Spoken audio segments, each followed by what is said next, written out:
hear that sound? The sound of V8 American sports cars rumbling across the country?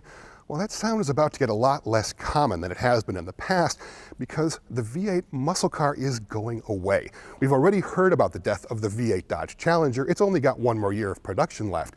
We've heard rumors that the current Camaro is pretty much the last Camaro. And we've also heard rumors that the next Mustang is also probably going to go the EV route. But not the next Mustang. This is the next Mustang, the 7th generation 2024 Ford Mustang. And it's not an EV, it's not a hybrid. No, the next gen Mustang is still cooking with gas. The styling of the 7th generation Mustang is clearly more evolutionary than revolutionary. It's visually, obviously, a very similar vehicle, but this is the most aerodynamic Mustang that they've ever produced, and it all starts with the front end. You have this low, ridged brow across the front over the familiar tri-bar headlights. You have two different grills for the vehicle, depending on whether or not you've gotten the 4-cylinder or the V8 engine. The V8 also gets this hood scoop on the top here, the vent that helps in cooling that great big engine. Down the side, you'll notice that it is much more slab-sided than it was before. You don't have undercuts underneath, and so it gives it this chiseled, solid look that it didn't have before. The back end looks a little bit wider, but it really isn't. That's kind of a trick that they've been able to accomplish thanks to the tri-bar taillights that you're still very familiar, that are now integrated into the spoiler that is also part of the rear end styling. For 2024, you have a choice of two powertrains. There's an all-new turbocharged 2.3-liter EcoBoost engine mated to a 10-speed automatic transmission driving the rear wheels. The rumors of all-wheel drive haven't come to pass. Or the optional engine is in the GT. That is the Coyote 5-liter V8, and they've been able to preserve the manual transmission. The standard transmission for the V8 is a 6-speed manual. You can get the 10-speed automatic if you really want, though. You can also get performance packs with either the EcoBoost or the GT trims, and that will bring a number of different performance parts to the Mustang to make it a bit more track ready. You've got things like front strut tower brace, you've got bigger wheels and tires, you've got bigger Brembo brakes front and rear. All of that is really there to help you go a lot faster out on the track. Now, as similar as the outside of the 24 Mustang looks to the outgoing model, the interior is completely different. It has been thoroughly redone, and it all centers around those screens that you see there. I have to say, these screens are stunning. You have a 12.3-inch digital instrument cluster in front of the driver, and the gauges in this thing are reconfigurable in ways that we haven't seen before. You could either change them to be modern or classic like you see here. These are actually the gauges from the original Fox body Mustangs from the 1980s and 90s. So that's kind of a really cool retro touch for somebody like me.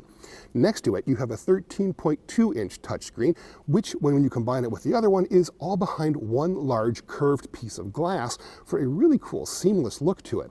The graphics have been done by a company called Unreal Engine. Now, those are the same people that have done a number of different video games and the graphics in the 2023 GMC Hummer EV, which are really quite stunning.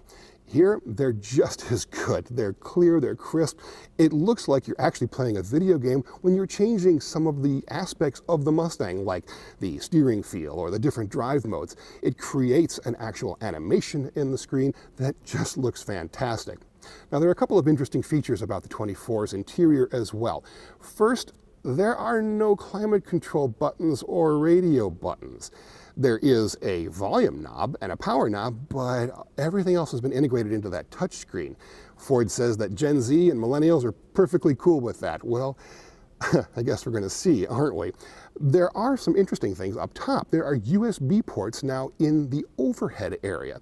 Now, the idea behind that is that you're going to attach things like track cameras and other stuff to the windshield, and instead of having the cord dangling down in front of that touchscreen, you can wind it up nice and tight, plug it in overhead, and it's out of the way. That's pretty cool. The other interesting thing in here is that, see that lever? That is a drift brake lever. Now, if you get the performance package, you can actually specify a special drift program. You push a button on the touchscreen and it turns on the drift program. You pull up on the lever, allowing you to do all kinds of drift pro maneuvers. And I'm sure we won't see all kinds of interesting videos on that a year and a half from now when Mustangs are leaving Cars and Coffee in drift mode. There's a number of different interior themes and colors as well. Cloth is going to be standard, but on this model, the GT, you get leather inserts. These are Recaro seats. They are optional when you specify the performance package. So what else is cool about the 24 Mustang? Well, you can actually start and rev the car from outside the car using just your key fob, which I gotta admit is pretty sweet. Now, we don't know pricing for the 24 Mustang yet. That's gonna be coming closer to its on sale date, which is the summer of 2023. Now, we also don't know if this really is the last gas-powered Mustang.